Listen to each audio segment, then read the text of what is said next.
Hello and very good morning to all of you. उम्मीद करता हूँ कि आप सब लोग अच्छे से होंगे। सब कुछ अच्छा होगा आपके लाइव्स में।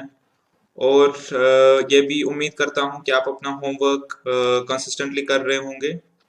और मुझे इस बात की भी खुशी है कि मेरे पास अभी पिछले दिनों में काफ़ी सारी क्वेरीज आई है। तो उससे ये जाहिर होता है कि स्टूडेंट्स जो है वो अपना होमवर्क टाइमली कर रहे हैं।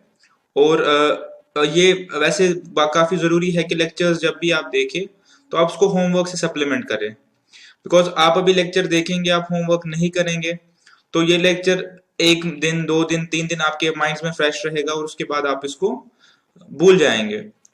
तो जब जैसे आप होमवर्क करते हैं लेक्चर्स के फौरन बाद या उसके साथ ही, तो जो कॉन्सेप्ट आपने पढ़े हैं आप उनको प्रैक्टिकली अप्लाई कर पाते हैं कि क्या मैं उस उन कॉन्सेप्ट्स को क्या मैं जो हमने लॉजिक्स पढ़े हैं उनको यूज करके क्या मैं एग्जामिनेशन सिनेरियो में ये क्वेश्चन सॉल्व कर पा रहा हूँ या नहीं कर पा रहा हूँ। तो इससे आपके दो फायदे हैं, एक तो आपको ये पता चलेगा क्या मैं कॉन्सेप्ट को सही से समझ पाया हूँ या नहीं, और दूसरा कि क्या मैं एग्जामिनेशन के लिए रेडी हो रहा हूँ या नहीं हो रहा हूँ, क्या मेरे पास क्वेश्चन सॉल्विंग या प्रॉब्लम सॉल्विंग एबिलिटी आ रही है या नहीं आ रही है। ठीक है। तो मुझे खुशी है कि होमवर्क कर रहे स्टूडेंट्स और उनका रेस्पॉन्स लगातार आ रहा है। तो ये चीज़ काफ़ी अच्छा है। बैच को आप रेगुलरली फॉलो करें, तो उससे क्या होगा कि आप एग्जामिनेशन के लिए अपना रेडी होते रहेंगे साथ साथ। ठीक है। अब एक और मेरे पास जो क्योरी आई है, वो ये आई है कि क्या हमें एडिशनल क्वेश्चन बैंक करना है या नहीं करना है। क्योंकि एक्सरसाइज का तो मैंने बता दिया। अब है क्या, मैंने हमने जो एडिशनल क्वेश्चन बैंक दिए हैं, जो एडिशनल क्वेश्चन बैंक दिए हुए हैं इसमें आपके मॉड्यूल में, आपकी बुक में एडिशनल क्वेश्चन बैंक। तो एडिशनल क्वेश्चन बैंक आप लोगों ने करना है या नहीं करना है। उसमें मेरे पास ये है कि वो जो एडिशनल क्वेश्चन बैंक है वो एडिशनल क्वेश्चन बैंक है, एडिशनल कॉन्सेप्ट बैंक नहीं है। यानी जितने हमने कॉन्सेप्ट्स पढ़े हैं वो आपके बिल्कुल ओके है, वो कंप्लीट है। उतने ही कॉन्सेप्ट्स आपके सिलेबस में और उतने ही कॉन्सेप्ट्स इंस्टीट्यूट आपसे पूछेगा। तो एडिशनल क्वेश्चन बैंक क्यों दिया है इंस्टीट्यूट ने? इसका पर्पस है प्रैक्टिस के लिए, कि आप जितने ज्यादा क्वेश्चन सॉल्व करोगे उन कॉन्सेप्ट्स को लेके उतनी ज्यादा आपको उन कॉन्सेप्ट पे पकड़ आएगी, उतनी ज्यादा अंडरस्टैंडिंग होगी, और उतना बेटर आप कॉन्फिडेंट, उतना ज्यादा आप कॉन्फिडेंट फील करोगे उन क्वेश्चंस को लेके।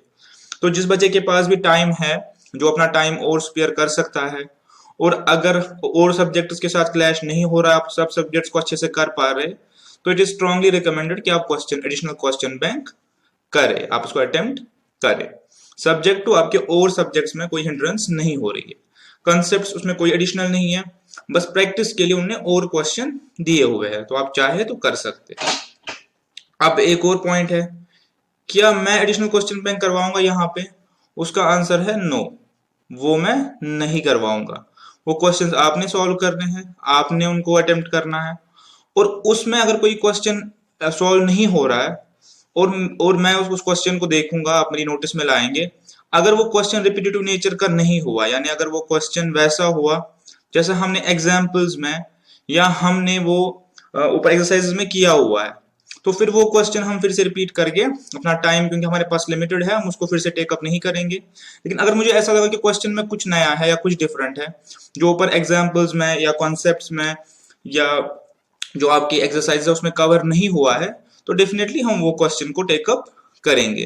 लेकिन रिकमेंडेड है कि आप एडिशनल क्वेश्चन बैंक करें, और अगर आपके पास टाइम है तो।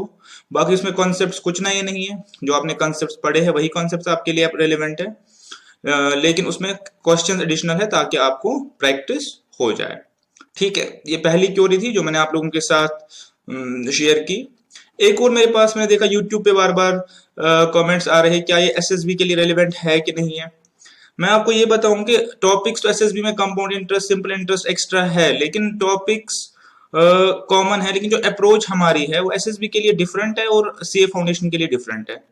सबसे पहला डिफरेंस क्या है कि सीए फाउंडेशन में आपका जो है ये एक बुक है, और इस बुक की वेटेज जो है वो इक्विवेलेंट है, और आपके पास कैलकुलेटर भी अलाउड है। जबकि एसएसबी में ये 10 मार्क्स का एक छोटा सा पेपर है मैथमेटिक्स, और कैलकुलेटर भी अलाउड नहीं है। तो वहां पे जो अप्रोच रहती है सब्जेक्ट की वो बहुत डिफरेंट रहती है एज कम्पेयर टू हमारी जो अप्रोच यहाँ पे है। तो कॉन्सेप्चुअली यस, बच्चे देख सकते हैं कॉन्सेप्ट करने के लिए, लेकिन अगर वो एग्जामिनेशन के पॉइंट ऑफ व्यू से देख रहे हैं तो मुझे नहीं लग रहा कुछ ज्यादा रेलिवेंस है इन लेक्चर्स की उनके लिए। तो अभी तक ये बातें आपसे डिस्कस करनी जरूरी थी। तो हमारे पास ये हो गया, तो अब हम करते हैं अपना नेक्स्ट लेक्चर स्टार्ट, जो है परम्यूटेशंस एंड कॉम्बिनेशंस।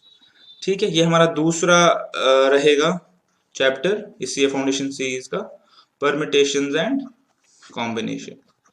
बहुत ही इंटरेस्टिंग चैप्टर है, बहुत ही स्कोरिंग चैप्टर है। और एक और बात आपको बताता हूँ कि मेरा सबसे फेवरेट सब्जेक्ट है, मेरा सबसे फेवरेट चैप्टर है इस सब्जेक्ट में। तो इसका जो कवरेज रहेगा वही 4 to 5 मार्क्स का, 6 मार्क्स भी आ सकते हैं। मैंने आपसे पहले ही कहा कि मैथमेटिक्स में आपके जो सबसे पहला हमने पढ़ा टाइम वैल्यू ऑफ मनी, उसकी कवरेज भी अच्छी खासी है, इसकी कवरेज भी अच्छी खासी है। तो मार्क्स के पॉइंट ऑफ व्यू से भी ये चैप्टर इंपॉर्टेंट है, समझने के पॉइंट ऑफ व्यू से भी अच्छा है, इंटरेस्टिंग है, और ये काफी स्कोरिंग भी है। ठीक है, तो हम अब शुरू करते हैं अपना परम्यूटेशन एंड कॉम्बिनेशन। आज हम दो बेसिक चीजें पढ़ेंगे और कल से हम फॉर्मली परम्यूटेशन पढ़ना शुरू करेंगे। आज मुझे आपके साथ दो डिस्कशन करने हैं, तो वो मैं आपके साथ करके चलता हूँ। ठीक है, सबसे पहला जो मुझे डिस्कशन करना आपके साथ वो है एक फंडामेंटल रूल। फंडामेंटल रूल क्या होता है? फंडामेंटल रूल ऑफ एडिशन या मल्टीप्लिकेशन बोल दीजिए, या ये फंडामेंटल रूल आपने through out this chapter use करना है। तो इस चीज को हम समझने की कोशिश करेंगे कि क्या है ये। ठीक है, सबसे पहले मैं आपको एक एग्जांपल दे देता हूं। एग्जांपल से शुरू करते हैं कि सपोज आज आपने डिसाइड किया कि अपने हेल्थ के लिए कुछ करना पड़ेगा, मैं अपने हेल्थ के लिए कुछ करना चाहता हूं। ठीक है, तो आपके पास क्या है? आपके पास दो स्लॉट्स फ्री है, एक मॉर्निंग का स्लॉट और एक इवनिंग का स्लॉट, जिसमें आपने ये डिसाइड किया है कि मैं अपने हेल्थ के लिए कुछ एक्टिविटी करना चाहता हूं जिससे मेरा हेल्थ ठीक रहे। ठीक है, तो आपके पास दो स्लॉट्स है, या तो मॉर्निंग में कुछ कर सकते हैं या आप इवनिंग में कुछ अपनी हेल्थ के लिए कोई एक्टिविटी कर सकते हैं। अब इस मॉर्निंग में आप क्या क्या ऑप्शंस आपके पास है, आपने अपने ऑप्शंस इवैल्यूएट किए, तो आपने देखा कि मॉर्निंग में मेरे पास जो अवेलेबल ऑप्शन है वो है साइकिलिंग। आप साइकिलिंग कर सकते हैं, या अगर आप चाहे तो आप सुबह रनिंग कर सकते हैं, आप चाहे तो मॉर्निंग वॉक कर सकते हैं। ठीक है, आप चाहे तो आप लॉटर क्लब ज्वाइन कर सकते हैं, इसको मैं शॉर्ट में क्लब लिखूंगा। ठीक है, तो ये चार ऑप्शंस है आपके पास जो आप मॉर्निंग में अपनी हेल्थ के लिए कर सकते हैं। आपके पास ये चार ऑप्शंस है, यानी ये चार तरीके हैं, ये चार वेज है जिस तरीके से आप मॉर्निंग में अपना जो हेल्थ की एक्टिविटी कर सकते हैं। उसके बाद आपने एक्सप्लोर किया कि शाम को क्या पॉसिबिलिटीज है। शाम को जो पॉसिबिलिटी है, एक तो शाम को पॉसिबिलिटी आपने देखी जिमिंग की है, और एक पॉसिबिलिटी आपने शाम को देखी कि मेरे पास एक पॉसिबिलिटी जो है वो है गार्डनिंग की। ठीक है, तो ये मेरे पास एक मॉर्निंग का स्लॉट आ गया, ये मेरे पास एक इवनिंग का स्लॉट आ गया। मॉर्निंग में ये एक्टिविटीज में कर सकता हूं और इवनिंग में मैं ये दो एक्टिविटीज कर सकता हूं। ठीक है, अब अगर आपसे मैं पूछूं या इसको मैथमेटिकली मैं बोलूं तो मैं ये कह सकता हूं कि मॉर्निंग में मेरे पास जो एक्टिविटीज है, वो है 4, नंबर ऑफ एक्टिविटीज जो मैं कर सकता हूं वो है 4, और इवनिंग में मेरे पास जो एक्टिविटी है वो है 3। ठीक है, यानी मॉर्निंग में जो मैं काम कर सकता हूं उसके कितने नंबर ऑफ वेज है? 4, नंबर ऑफ वेज 4, और इवनिंग में जो मैं कर सकता हूं उसके नंबर ऑफ वेज कितने हैं? 3। नंबर ऑफ वेज जैसे मैं कर सकता हूं हेल्थ के लिए वो है 2। यानी सुबह मेरे पास 4 ऑप्शन है, शाम को मेरे पास 2 ऑप्शन है, और मेरा पर्पस है कि अपने हेल्थ के लिए कुछ करूं। अब अगर मैं आपसे एक सवाल पूछूं कि मैं सुबह और शाम इनमें से जस्ट एक बार जा सकता हूं, मेरे पास जो कॉन्स्टेंट्स है, मैं या तो सुबह या तो शाम में ये एक्टिविटी कर सकता हूं, यानी मैं दोनों टाइम स्लॉट्स पे काम नहीं कर सकता, तो मैं सुबह कर सकता हूं या शाम को कर सकता हूं। अब मैं आपसे पूछूं कि कितने नंबर ऑफ वेज है, कितने तरीके हैं, कितने नंबर ऑफ वेज है कि मैं हेल्थ एक्टिविटी कर सकता हूं, number of ways in which health activity perform होगी। ठीक है, कितने वेज है, कितने तरीके से मैं ये हेल्थ एक्टिविटी कर सकता हूं अगर मेरे पास या तो मॉर्निंग या इवनिंग, यानी मैं दोनों स्लॉट में नहीं जा सकता, या मुझे सुबह करना है या मुझे शाम में करना है, ये और जरूरी है। तो मैं आपसे क्या पूछ रहा हूं, number of ways to undertake the health activity, जो भी एक्टिविटी है मेरे पास, हेल्थ एक्टिविटी, ठीक है, इन ईदर मॉर्निंग और इवनिंग। यानी मैं आपसे ये पूछ रहा हूं कि या मैं सुबह कर सकता हूं या मैं शाम को कर सकता हूं, मैं दोनों टाइम पे नहीं कर सकता, मेरे पास ये रिस्ट्रिक्शन आ गई। तो कितने तरीके हैं मेरे पास कि मैं ये एक्टिविटी कर सकता हूं, या सुबह या शाम। तो मेरा सोल्यूशन जो आएगा वो आप बाय रीजनिंग निकाल सकते हैं। जो मेरा जो सोल्यूशन आएगा वो आएगा 6। मेरे पास 6 तरीके हैं कि मैं ये काम कर सकता हूं। बहुत आसान है, मेरे पास 6 तरीके मैं ये काम कर सकता हूं। क्या तरीका है? तरीका ये है, तरीका ये है,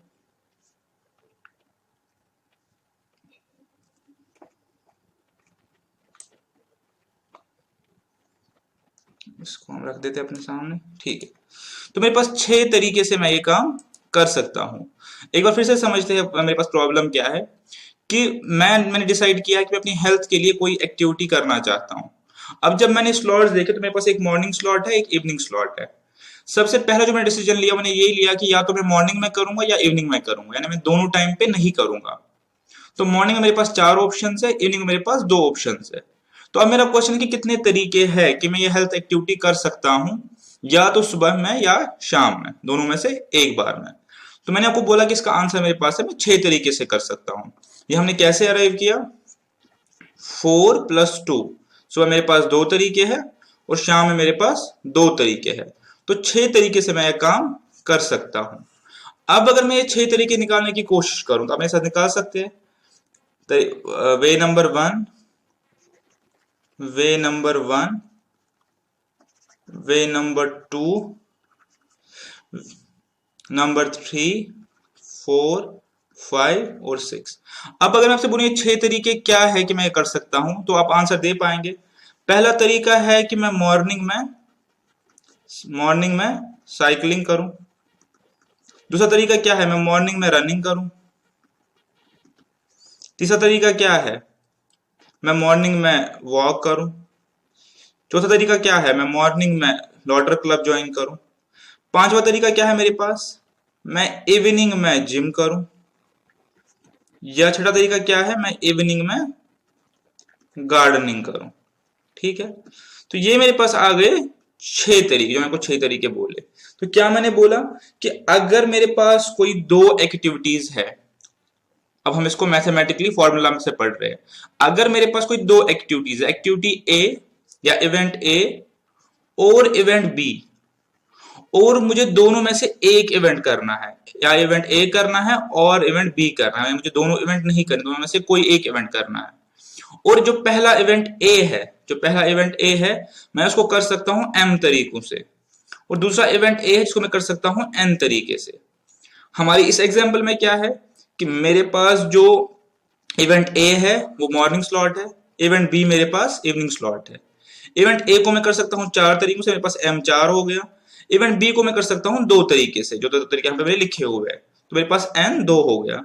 तो अब अगर मैं चाहूं कि मैं ए या बी करूं, मेरे पास कितने नंबर ऑफ वेज बनते हैं कि मैं कर पाऊंगा, मैं ये सिंपली कर पाऊंगा m+n वेज। ठीक है, तो ये होता है हमारा fundamental rule of addition. Fundamental rule of addition हम इसी चीज को बोलते हैं कि अगर मेरे पास 2 इवेंट्स है, इवेंट ए और इवेंट बी, और इवेंट ए में कर सकता हूं m वेज से, इवेंट बी में कर सकता हूं n वेज से। ठीक है, तो मैं इवेंट ए या इवेंट बी कितने तरीके से कर सकता हूं, इवेंट ए और इवेंट बी मैं कर सकता हूं ये m+n वे से। ठीक है, ये बिल्कुल लॉजिकल है, आपके सामने बिल्कुल लॉजिकल है। तो मेरे पास 6 तरीके आ गए। क्या तरीके आ गए, मॉर्निंग में साइकिलिंग कर लूं, मॉर्निंग में रनिंग कर लूं, मॉर्निंग में वॉक कर लूं, मॉर्निंग में क्लब ज्वाइन कर लूं, इवनिंग में जिम ज्वाइन करूं, या इवनिंग में गार्डनिंग करूं। तो इन 6 में से मैं कोई भी एक तरीका यूज कर सकता हूं अपनी हेल्थ एक्टिविटी अंडरटेक करने के लिए। तो इस चीज को बोलते हैं हम फंडामेंटल रूल ऑफ एडिशन। ठीक है, इसको एक बार लिख लेते हैं, फिर इसी एग्जाम्पल को फर्दर कंटिन्यू करते हैं। क्या है fundamental rule of addition? If event A, कोई भी event A can be done in m ways, यानी इसके पास m तरीके हैं मेरे पास, एंड इवेंट जो b है that can be done in n ways. ठीक है, तो अगर मैं इवेंट a को कर सकता हूं m वेज से और इवेंट b को कर सकता हूं n वेज से, तो अगर मुझे फिर a और b करना पड़े, दोनों में से एक इवेंट करना पड़े, तो कितने तरीके मेरे पास बनेंगे? m plus n ways. अगर मुझे दोनों में से एक काम करना पड़े तो मेरे पास m प्लस n वेज आ जाते हैं। हमारी एग्जांपल में a क्या था? a था मॉर्निंग इवेंट, b था इवनिंग इवेंट। मॉर्निंग इवेंट 4 तरीके थे, इवनिंग इवेंट के 2 तरीके थे, तो मेरे पास सोल्यूशन आया 6 तरीके से। तो मेरे पास 6 तरीके से मैं ये काम कर सकता हूं, और ये हमारे पास आ गया फंडामेंटल रूल ऑफ एडिशन। अब आप यहाँ पे देखिए तो मेरे पास ये 6 तरीके मैंने आपको नोट करवा दिए ताकि आप समझ पाए कि हाँ मेरे पास 6 तरीके है ये काम करने के लिए। ठीक है, इसको एक और एग्जांपल से समझने की कोशिश करेंगे। बहुत ही सिंपल कंसेप्ट है, होप आपको समझ आ रहा होगा। बहुत ही सिंपल सा कंसेप्ट है और बहुत लॉजिकल सी चीज है। एक और एग्जांपल मैं आपको देता हूं कि सपोज मेरे पास ब्रेकफास्ट के 3 ऑप्शन है।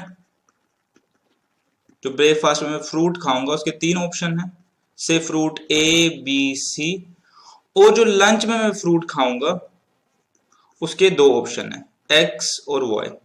अब मैं आपसे जानना चाहता हूं कितने तरीके हैं, नंबर ऑफ वेज मेरे पास कितने तरीके हैं कि मैं फ्रूट खा सकता हूं, या तो ब्रेकफास्ट में, इधर ब्रेकफास्ट, और यहां पे मैंने और वर्ड यूज किया, दोनों में से एक, या तो ब्रेकफास्ट या तो लंच में।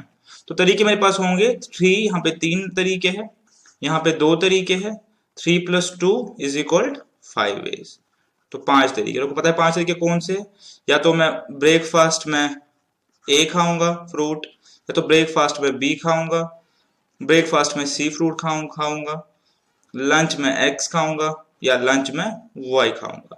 क्योंकि मुझे ब्रेकफास्ट या लंच में से एक बार खाना है और है, तो मेरे पास ये बन गए 5 ऑप्शंस। ठीक है, ये मेरा आ गया फंडामेंटल रूल ऑफ एडिशन। ठीक है, ये आ गया 3, 4 और 5।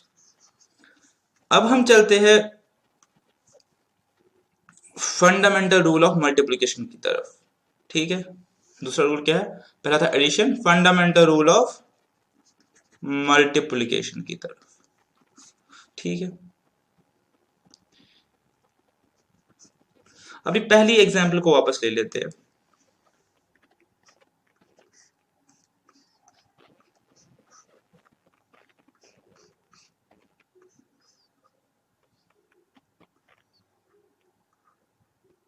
हाँ, अपनी इसी एग्जांपल को लिख लेते हैं, मैं इसको यहां सॉल्व करता हूं।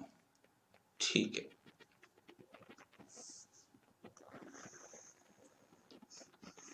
एग्जाम्पल सेम है, तो फिर से सेम चीज ले लेते हैं कि मैं एक हेल्थ एक्टिविटी अंडरटेक करना चाहता हूं। ठीक है, मेरे पास मॉर्निंग में 4 ऑप्शन है, मेरे पास इवनिंग में 2 ऑप्शन है, यानी मॉर्निंग में मैं 4 काम कर सकता हूं सुबह, और शाम को मैं 2 काम कर सकता हूं। अब मैंने जब एनालिसिस किया तो मुझे लगा कि मेरे पास दोनों टाइम स्लॉट खाली है, यानी मेरे पास दोनों टाइम स्लॉट खाली होने से क्या मतलब है, यानी मैं सुबह भी 1 घंटा स्पेयर कर सकता हूँ, शाम को भी 1 घंटा स्पेयर कर सकता हूँ। मैं आपको बोल रहा हूं कि मैं सुबह भी इन चारों में से कोई एक काम कर सकता हूँ, और शाम को भी इन 2 में से एक काम कर सकता हूं। यानी अब जो क्वेश्चन चेंज हो गया, वहां पे मैं क्या बोल रहा हूं कि मैं ये एक्टिविटी भी करूंगा, मॉर्निंग की भी और इवनिंग की भी करूंगा। पहले में मैंने क्या कहा था, ए और बी, या तो मैं ए करूंगा या बी करूंगा, तो हमने बोला तरीके है m + n। अब मैं बोल रहा हूं कि नहीं, मैं क्या करूंगा, मैं ए एंड बी, मैं ए भी करूंगा बी भी करूंगा, सुबह भी कोई एक करूंगा इनमें से, शाम को भी कोई एक करूंगा इनमें से, तो ए एंड बी। तो अब इसमें कितने तरीके होंगे, इसमें हम कैसे कर सकते हैं? तो यहां पे मेरा जो और है, यहां पे मेरा जो और है वो चेंज हो गया इनटू एंड।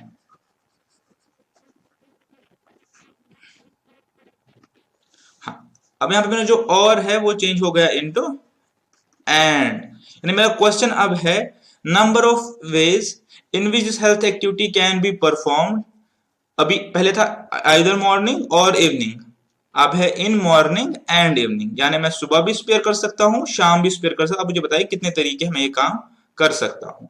पहले हम इसको लॉजिकली करते हैं, फिर फॉर्मूला से करते हैं। अगर मैं आपको बताऊं मेरे पास जो तरीके है वो है 8, मेरे पास तरीके है 8, 4 इंटू 2 इज इक्वल टू 8, वहां हमने ऐड किया था मल्टीप्लाई, मेरे पास 8 तरीके हैं। उनको समझने की कोशिश करेंगे कैसे मेरे पास 8 तरीके बनते हैं। मेरा पहला तरीका बनेगा,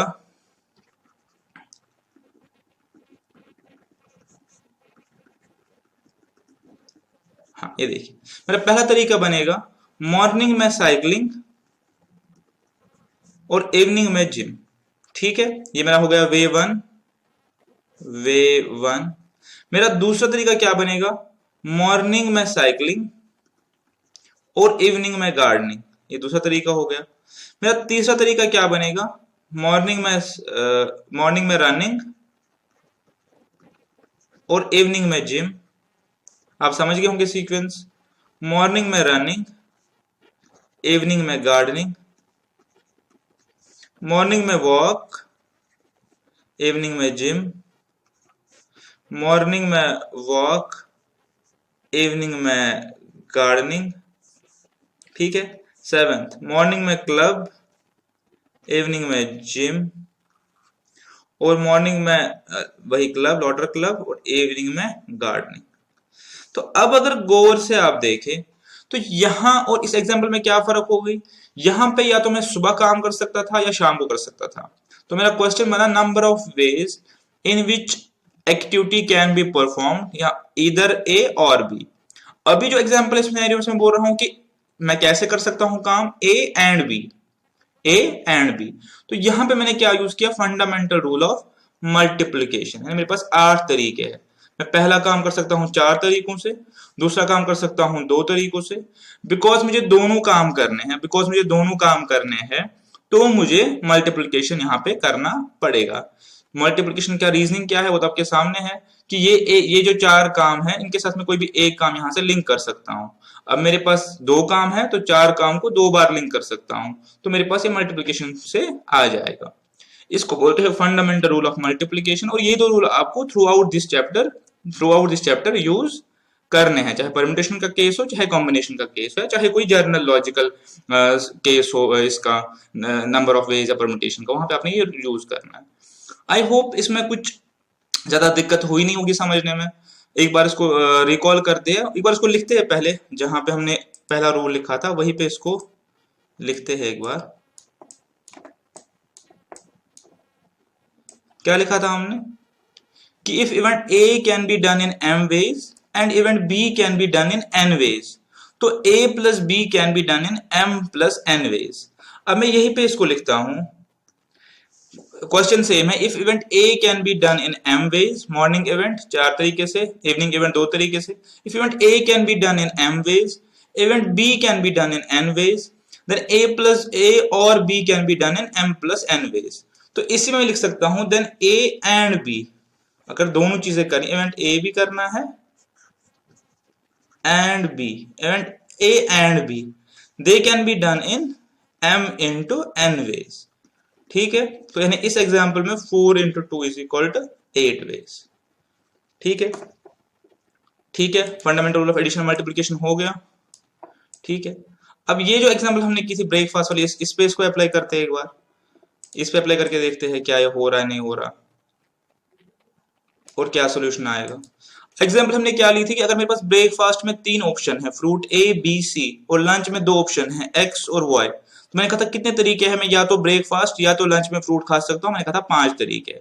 अब अगर मैं बोलूं कि कितने तरीके हैं कि मैं ब्रेकफास्ट में और लंच में फ्रूट खा सकता हूं, यानी मैं ब्रेकफास्ट में भी फ्रूट खाना चाहता हूं, लंच में भी फ्रूट खाना चाहता हूं, तो कितने, यहाँ पे जब एंड आ गया तो कितने तरीके आ गए, यहाँ पे आ गए 3 into 2 is equal to 6 ways, because अभी आ गया एंड, ब्रेकफास्ट एंड लंच, ये एंड का क्वेश्चन हो गया। तो अब अगर मैं देखूं वो तरीके कौन से हैं, अब आपको पता ही चल ही गया होगा। वो तरीका है कि मैं सुबह ए और लंच में एक्स खाऊं, एक तरीका हो गया। दूसरा तरीका मेरे पास हो गया बी और एक्स, तीसरा हो गया सी और एक्स, ठीक है, ए वाई, बी वाई और सी वाई, यानी ब्रेक सुबह बी फिर वाई, सुबह ए फिर वाई, सुबह सी फिर बाद में वाई। तो मेरे पास ये 6 तरीके हो गए, ठीक है। फंडामेंटल रूल्स आपको समझ आ गए, ठीक है। इसको एक बार लास्ट यहाँ पे लिख देता हूं, आप इसको नोट करेंगे जो फाइनली आपने यूज करना है। वो है कि अगर इवेंट ए हो रहा है एम वेज में, एम वेज है, इवेंट बी के आपके पास एन वेज है, तो कितने तरीके हैं मैं इवेंट ए और इवेंट बी कर सकता हूं? वो हो गया एम प्लस एन वेज, ठीक है। और अगर मेरे पास इवेंट ए आप कर सकते हैं एम तरीकों से, इवेंट बी कर सकते हैं एन तरीकों से, तो कितने तरीके हैं मैं ए एंड बी कर सकता हूं? तो मेरे पास आ गए एम इंटू एन वेज, ठीक है, ठीक है, ठीक है। तो आई होप कि आपको ये समझ आ गया होगा। इस पे एक एग्जाम्पल भी है बुक में, एक बार देख लेते हैं और फिर हम आगे चलेंगे।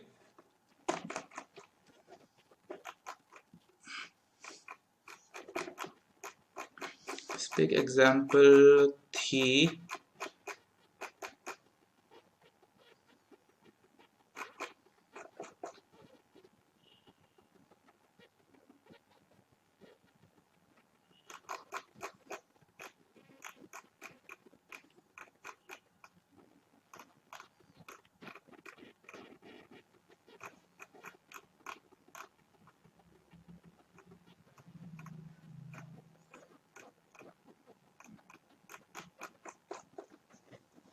शायद आगे के क्वेश्चन सीरीज में है। इस पे एक एग्जाम्पल है हमारी बुक में, वो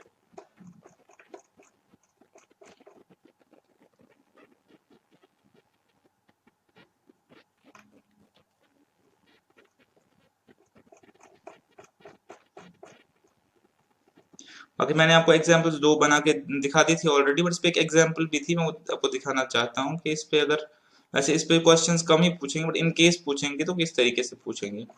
आगे शायद आ जाएगा एग्जांपल है, देखी हुई मैंने इस पे बस के हिसाब से, लेकिन उन्होंने यहाँ पे भी एग्जाम्पल लिखी हुई है, इसको एक बार देख लेते हैं ताकि ये आपका रूल जो है फंडामेंटल प्रिंसिपल ये क्लियर हो जाए, ठीक है।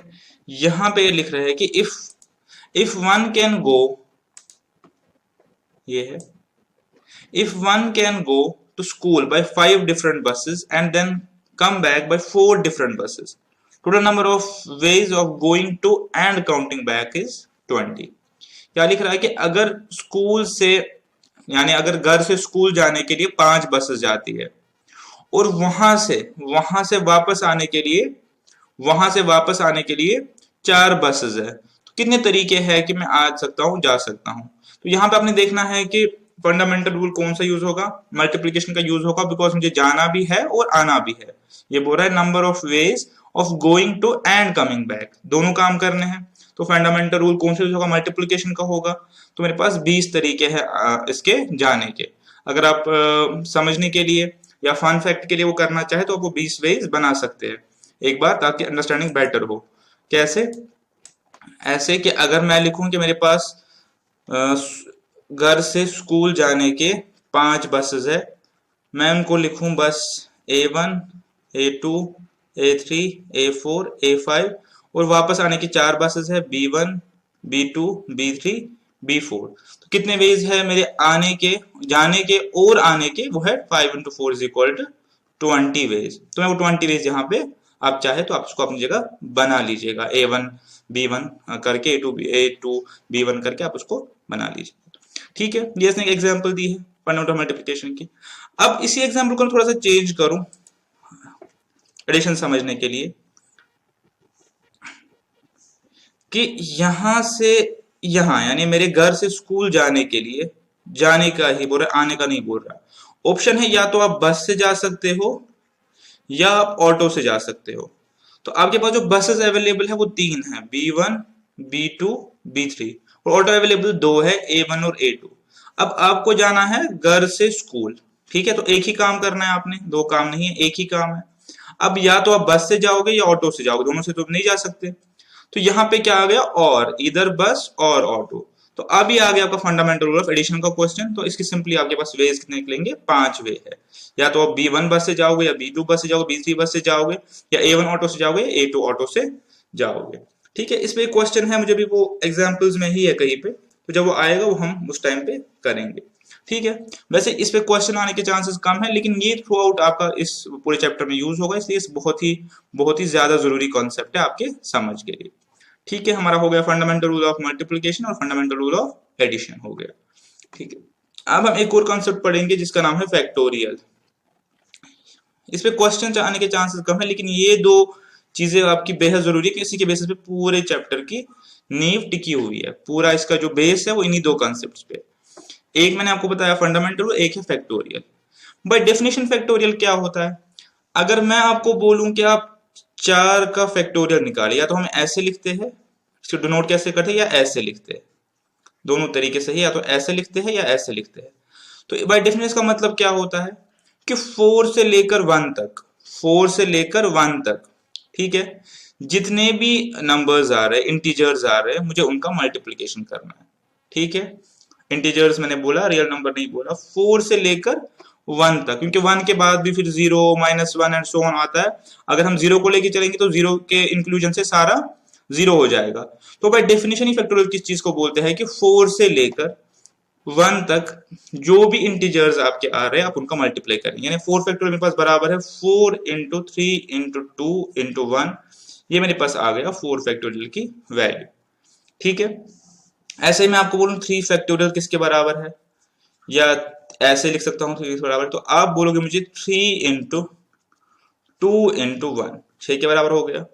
ऐसे बोल में 6 फैक्टोरियल किस चीज के बराबर है, और ऐसे लिखे वो हो गया 6 into 5 into 4 into 3 into 2 into 1।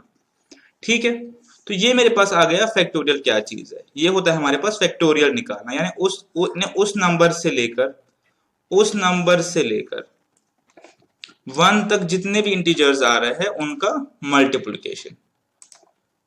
ठीक है, ये बहुत जरूरी है।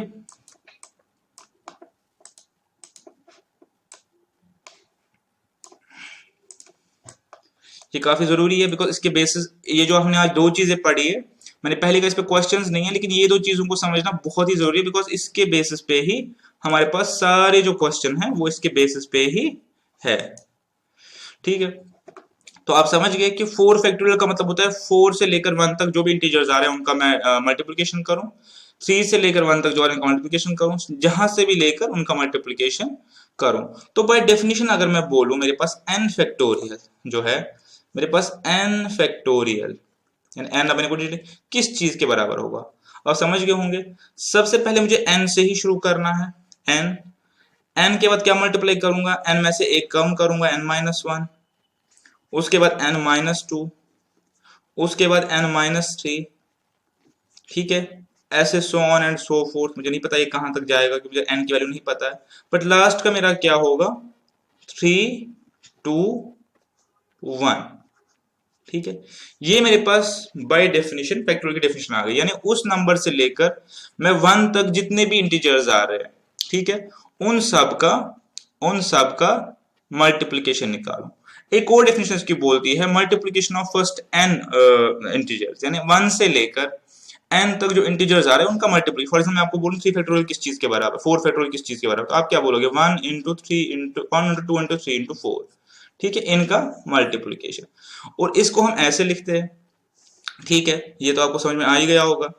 ठीक है, कभी कभी हम इस टर्म को n -r+1 भी लिखते हैं। वो हम क्यों लिखते हैं, बिकॉज हमें ये नहीं पता कि जो n है इसमें कितनी टर्म्स आ रही है, तो ये r से हमें क्या पता चलता है कि टर्म्स कितनी है, और ये आपको यूज जब होगा तब मैं आपको यूजेज इसका बता दूंगा। लेकिन अभी के लिए अगर आप इतना ही समझिए कि n फैक्टोरियल का मतलब ये होता है कि मेरे पास जो, हाँ जी, मेरे पास जो n से शुरू करेंगे 1 तक जो भी मेरे पास इंटीजर्स आ रहे हैं मैं उनका मल्टीप्लिकेशन करूं। मैंने आपको पहले बोला जीरो और माइनस वैल्यू इसलिए इग्नोर करते हैं बिकॉज एक बार मैंने जीरो इस सीरीज में इंक्लूड कर लिया तो ये सारा सम 0 हो जाएगा, तो इसीलिए बाय डेफिनेशन इसको 1 तक ही हम कंसिडर करते हैं। ठीक है, तो इससे कुछ चीजें हमें सिंपली समझ आएंगी। फॉर एग्जाम्पल मैं आपको बोलूं कि 8 फैक्टोरियल जो है वो आपको पता है बराबर है 8 into 7 into 6 into 5 into 4 into 3 into 2 into 1। क्या मैं इसको ऐसे भी लिख सकता हूं 8 इंटू 7 फैक्टोरियल, हाँ जी लिख सकता हूँ, ये देखिए बिकॉज मेरे पास जो है बाकी तो 7 फैक्टोरियल बन गया। क्या मैं इसको ऐसे लिख सकता हूँ 8 इंटू 7 इंटू 6 फैक्टोरियल, हाँ जी लिख सकता हूँ। क्या मैं इसको ऐसे लिख सकता हूँ 8 इंटू 7 इंटू 6 इंटू 5 फैक्टोरियल, ठीक है, and so on and so fourth, हाँ जी लिख सकता हूँ। ये मैं आपको क्यों बता रहा हूँ, ये काफी इजी आपको लग रहा होगा बिकॉज आगे हमने ये रीजनिंग यूज करके काफी सारे क्वेश्चन सॉल्व करने हैं, जहां पे हमें भाई डेफिनेशन क्या करना है। मैं आपको इसको मैं थोड़ा सम अप करता हूँ डेफिनेशन में, कि मेरे पास कोई भी n फैक्टोरियल किसके बराबर होगा, n into n minus one factorial, या ऐसे भी कर सकता हूं n into n minus one into n minus two factorial, ऐसे लिखूं या ऐसे लिखूं n माइनस टू फैक्टोरियल, ठीक है, एंड सो ऑन। यानी अगर मैं इसमें से एक कम करूं तो जो नंबर जैसे मैंने शुरू किया था वो मल्टीप्लिकेशन में आ जाएगा। ये तो काफी आसान है, यहाँ पे आप इसको देख सकते हैं कैसे, कि मैंने 8 फैक्टोरियल लिखा था 8 into 7 into 6 into 5 into 4 into 3 into 2 into 1। जब मैंने इसको देखा तो ये तो 7 फैक्टोरियल बन गया, तो मैंने इसको लिखा 8 इंटू 7 फैक्टोरियल। जब मैंने इन दोनों को बाहर निकाला इधर, तो ये तो अंदर तो ये 6 फैक्टोरियल बन गया, तो मैंने इसको नीचे 6 फैक्टोरियल लिखा। और अगर मैं इसको और भी करना चाहूं तो 5 फैक्टोरियल बनेगा।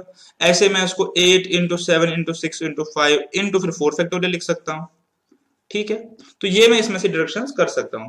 जर्नल जो इसका है वो ये है, जर्नल जो प्रिंसिपल ये है कि n factorial is equal to n into n minus one factorial, ठीक है। कहां तक ये चलेगा आपको पता है कि 1 तक ये चलेगा, ठीक है साहब। अब एक लास्ट चीज इस फैक्टोरियल वाले केस में एक लास्ट चीज करेंगे, ठीक है।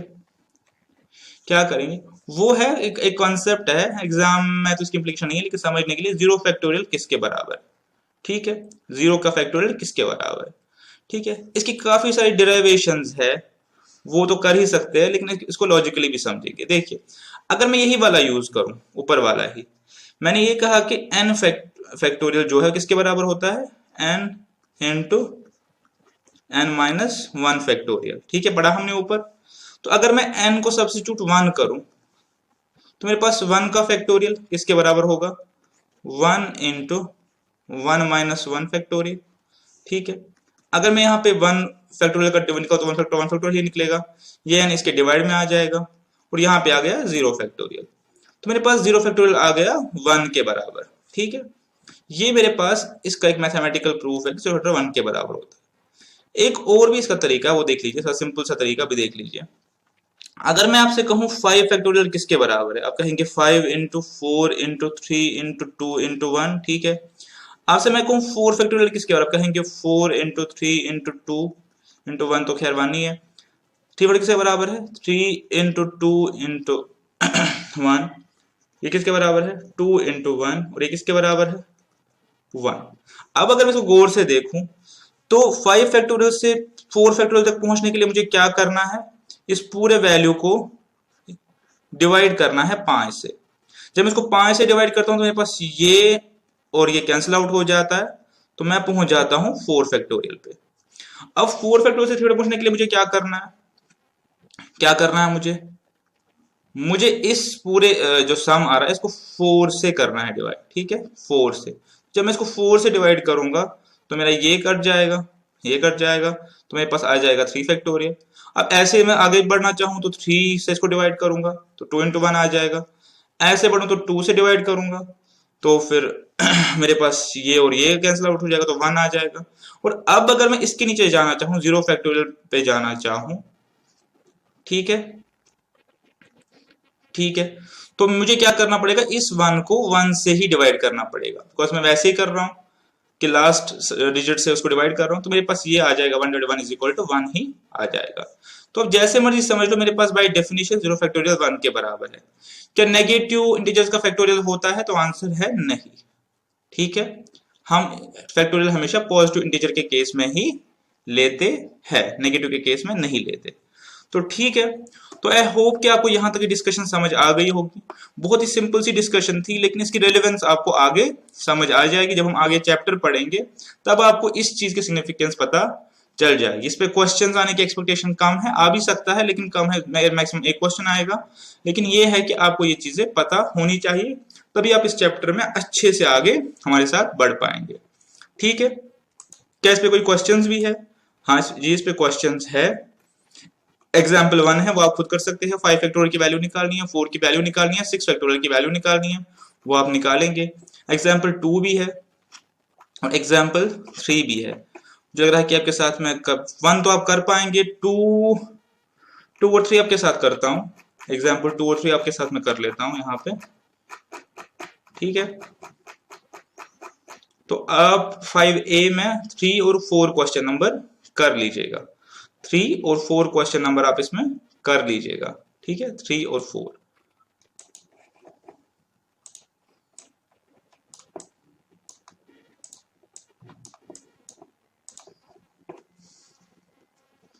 फाइव ए में क्वेश्चन नंबर 3 और क्वेश्चन नंबर 4 आप कर लीजिएगा। मैं आपको पहले एग्जाम्पल दिखाता हूँ फैक्टोरियल पे, ठीक है।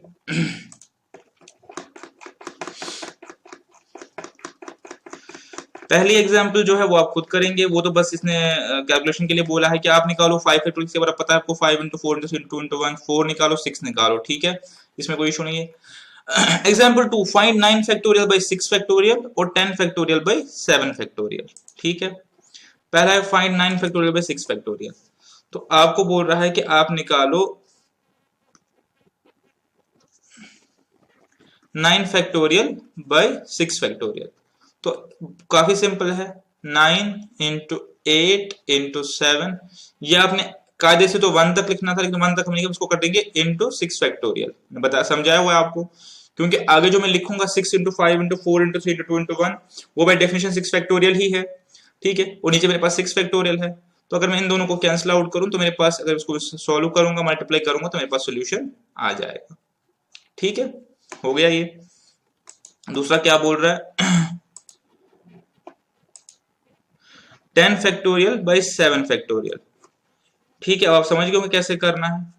कैसे करेंगे, आप इसको 10 इंटू 9 इंटू 8, फिर आगे पूरा नहीं लिखेंगे, 7 फैक्टोरियल ही लिखेंगे। नीचे आपका ऑलरेडी 7 फैक्टोरियल है, इनको कैंसिल आउट करेंगे, तो इन तीनों का मल्टीप्लिकेशन करना चाहिए, तो आपको 720 आ जाएगा, या जो भी आएगा वो आपका सोल्यूशन बन जाएगा, ठीक है। एग्जाम्पल नंबर 3 आने के चांसेस है, इसको गौर से देख लीजिए। अगर अगर इंस्टीट्यूट पूछेगा अभी फैक्टोरियल पे क्वेश्चन, तो यही क्वेश्चन पूछ सकता है, या ऐसा ही क्वेश्चन पूछ सकता है, ठीक है। क्या क्वेश्चन है? क्वेश्चन है find x, find x, find x if 1 by 9 factorial is plus 1 by 10 factorial is equal to 1 by 11 factorial, ठीक है। तो क्वेश्चन आपसे बोल रहा है 1 by 9 factorial plus 1 by 10 factorial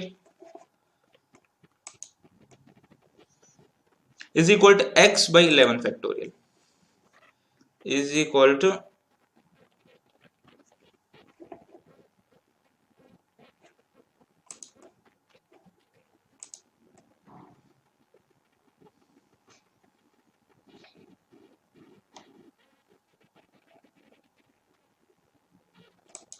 example 3 और 4 हम करेंगे इसमें।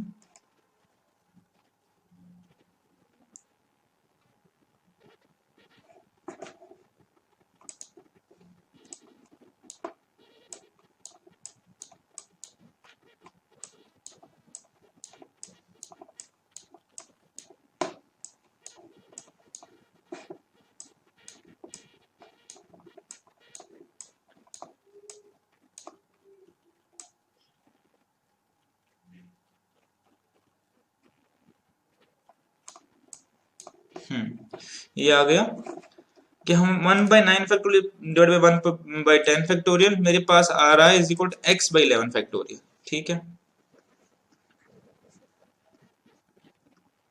अब इसका हमें बोल रहे हैं कि आपको निकालना है सॉल्यूशन।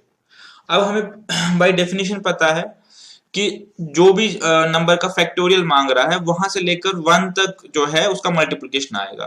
तो मैं यहाँ पे समझ पा रहा हूँ कि 11 फैक्टोरियल का मतलब होगा 11 इंटू 10 इंटू 9 इंटू 8, ऐसे कैसे करके 7 6 5 करके 1 तक।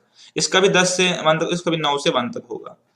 अब अगर मैं यहाँ पे लॉजिकली देखना चाहूं, तो मेरे पास जो सबसे लोवेस्ट फैक्टोरियल है वो कौन सा है, 9 का, बिकॉज 9 फैक्टोरियल इसमें भी इंक्लूडेड है, इसमें भी इंक्लूडेड है।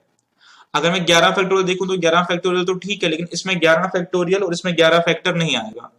मेरे पास 9 फैक्टोरियल ऐसी चीज है जो इसमें भी है, इसमें भी है और इसमें भी है। तो मैं अगर 1/9 फैक्टोरियल कॉमन निकालना चाहूं तो उससे क्या होगा, उससे मेरे पास ये सम सिंपल हो जाएगा। देखिए कैसे, देखिए कैसे। अब मैं इस चीज को कुछ नहीं चेंज करूंगा, बिकॉज मैंने कहा सबसे लीस्ट फैक्टोरियल मेरे पास यही है। इसको मैं लिख सकता हूं 10 इंटू 9 फैक्टोरियल, ठीक है, बाय डेफिनेशन। इसको मैं लिख सकता हूं 11 इंटू 10 इंटू 9 फैक्टोरियल, ठीक है, लिख सकता हूं। अब अगर मैं इसको सॉल्व करना चाहता हूं तो मेरे पास सबसे बेस्ट तरीका है कि मैं 1/9 फैक्टोरियल कॉमन ले लूं, ठीक है। जब मैंने कॉमन लिया तो मैंने यहाँ पे अंदर बचा 1 और यहाँ बचा 1/10, ठीक है, और यहाँ बचा x, ठीक है। अब आप समझ गए होंगे कि मेरा पर्पस क्या था, कि लीस्ट फैक्टोरियल को मैंने ऐसे ही रखा, बाकी में स्प्लिट किया, ताकि मैं इस लीस्ट फैक्टोरियल को दोनों साइड से कैंसिल आउट करूं। तो अगर इसको कैंसिल आउट करूंगा तो मेरे पास क्या बचेगा, ये मेरे पास कैंसिल आउट हो जाएगा। मेरे पास बचेगा 10 और 1 11/10 इज इक्वल टू x 110। और इसको मैं सॉल्व करने बैठूं तो x मेरे पास आ जाएगा 11 divided by 10 into 110,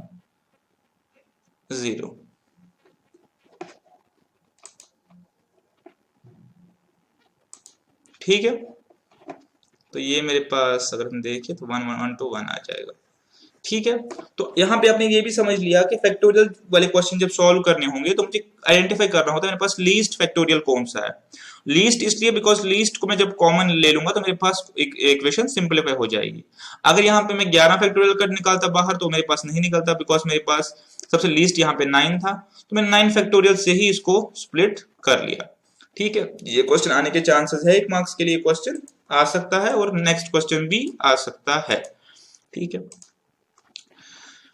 find n if n plus 1 factorial is equal to 30 n minus 1। अगर ऐसा क्वेश्चन आपके एग्जाम में आया तो मैं आपको सजेस्ट करूंगा कि आप n की वैल्यू जो है वो सीधे क्वेश्चन में पुट करके सॉल्व कर लीजिए, बिकॉज आपको जो क्या है 4 उसमें आंसर दिए होंगे। तो आपके लिए बेस्ट क्या है, आपके लिए बेस्ट ये है कि आप एग्जामिनेशन हॉल में अगर इसको सॉल्व नहीं कर पा रहे तो आप सीधे n की वैल्यू पुट करके देख लीजिए क्या मेरा LHS और RHS इक्विवेलेंट हो रहा है कि नहीं। पर चूंकि ये एग्जाम्पल ऑब्जेक्टिव टाइप नहीं है, यहाँ पे सिखाने के लिए दिया हुआ, हम कोई थोड़ा सॉल्व करके बताएंगे थोड़ा सा, ठीक है। तो मेरा जो पॉइंट है कि वो है कि एग्जाम में ऐसे टाइप का कोई क्वेश्चन आता है तो वहां पे सॉल्विंग की कोई रिक्वायरमेंट नहीं है। आप सिंपली ऑप्शंस पुट करके n की जो वैल्यू दी होगी, suppose A B C D में दी हो गई, वो पुट करके देख लीजिए कि n की कौन सी वैल्यू पे आपका जो इक्वेशन है वो सेटिस्फाई हो रहा है, ठीक है। अभी मैं इसको करके चलता हूँ बिकॉज एग्जाम्पल दी है इंस्टीट्यूट ने, ऑब्जेक्टिव में नहीं आया है। तो क्या मेरे पास है n निकालना है, n plus 1 factorial is equal 30 n minus 1 factorial. ये कह रहा है कि n plus 1 factorial is equal 30 क्या था n minus 1 फैक्टोरियल, हाँ जी, ठीक है। अब हमने जो यूज अभी तक पढ़ा है उसको यूज करेंगे। मैंने आपको क्या बोला है कि ऐसे क्वेश्चन को सॉल्व करने के लिए हमें क्या करना पड़ता है, जो लीस्ट फैक्टोरियल है, जो लीस्ट फैक्टोरियल है उसको ऐसे ही रखेंगे और जो हाईएस्ट फैक्टोरियल है उसको लीस्ट फैक्टोरियल तक ले आएंगे ताकि कॉमन हमारे पास कैंसिल हो, जैसे ऊपर किया था हमने। यहाँ पे आप खुद ही देख सकते हैं कि n plus 1 बड़ा है n minus 1 से, लॉजिकल भी है। अगर मैं n को सपोज 100 ले लूं, जस्ट एग्जांपल है, तो n plus 1 क्या बनेगा 101, n minus 1 क्या बनेगा 99।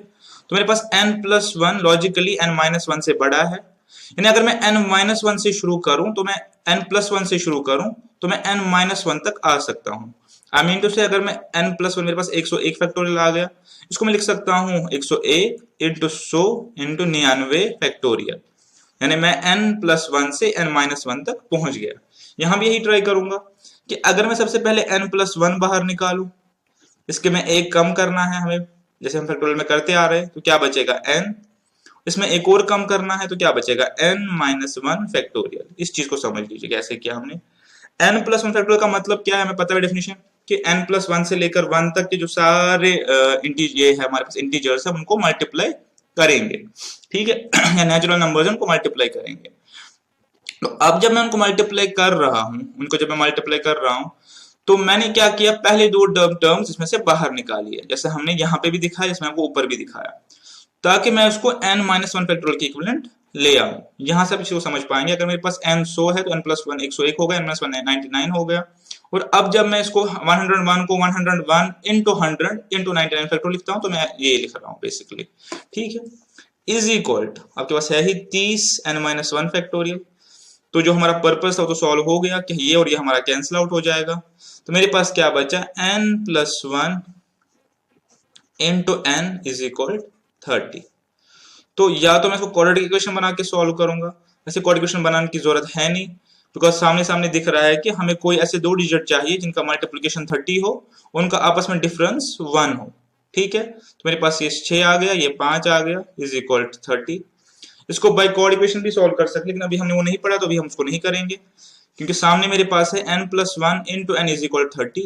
यानी दो ऐसी कोई टर्म्स है जिनका मल्टीप्लिकेशन 30 है, लेकिन उनका जो आपस में जो डिफरेंस है n और m प्लस में वो 1 है।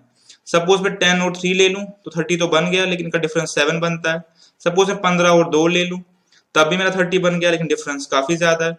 तो अब अगर मैं देखूं तो मेरे पास क्या बचता है, मैं सोचता हूँ 6 और 5 ही ले सकता हूँ, ठीक है। तो ये मेरे पास आ गया 6 और 5।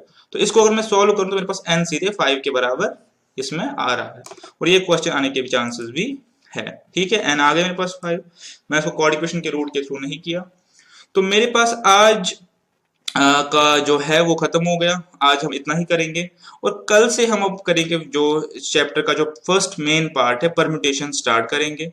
काफी इंपॉर्टेंट पार्ट है, बहुत ही ज्यादा इंपॉर्टेंट पार्ट है।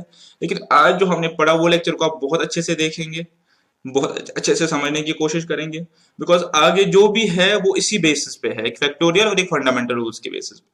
वो चीज को आप समझेंगे तो कल आराम से परम्यूटेशन को समझ पाएंगे और फिर सब्सिक्वेंटली कॉम्बिनेशंस को समझ पाएंगे।